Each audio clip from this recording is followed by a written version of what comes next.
We're going to look at some exponent rules here.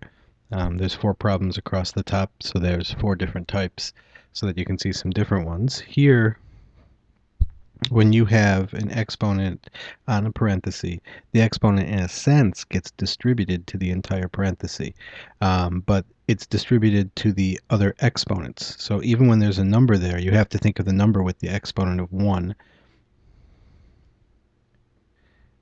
And we're going to multiply all the exponents on the inside.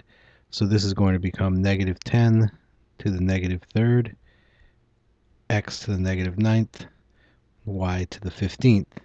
And then what I always like to do is move the negative exponents and leave the positive exponents where they are. So I always like to think of this as a fraction, and the negatives go down, the positives go up exponent-wise. So that becomes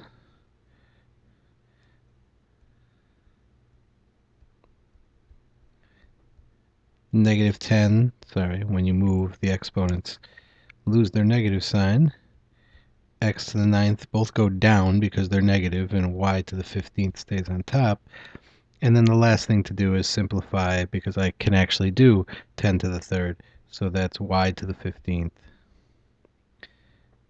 over 1,000, and a negative sign to the third power is negative. Okay, so in a sense, I'm also taking this exponent to the negative sign as well. Here I have multiplication. So when I'm multiplying, I actually add the exponents. And if it helps you, when I don't have an exponent on a variable, put the 1 in so that you can see it. So here, first I'm going to multiply the numbers. So 2 times 5 is going to get me 10. And now let's do the x's. So I have 2 plus 1 plus 3 is 6. So that's x to the 6th. And y to the third times y to the 7th is y to the 7 plus 3, or 10. And so that would be the final answer there.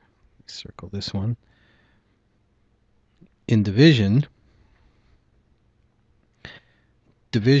here, I just simplify things one at a time. Now for the numbers, we can simplify it the same way you'd always simplify a fraction. The 5 and the 20 cancel. And then for division, remember you subtract exponents. So here, I'd have x to the 3 minus 2, so that's x to the first.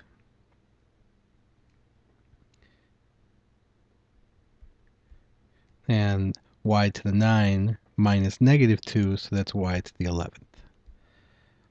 Okay, and if you ended up with a negative exponent in that case, then the negative exponent would end up in the denominator of the fraction. So the final answer here would be xy to the 11th over 4. And in this last one, kind of puts the exponent on the fraction just to show that you distribute that exponent to both sides of the fraction. So this would end up being a to the 30th over b to the 55th. And that's it for the exponent rules.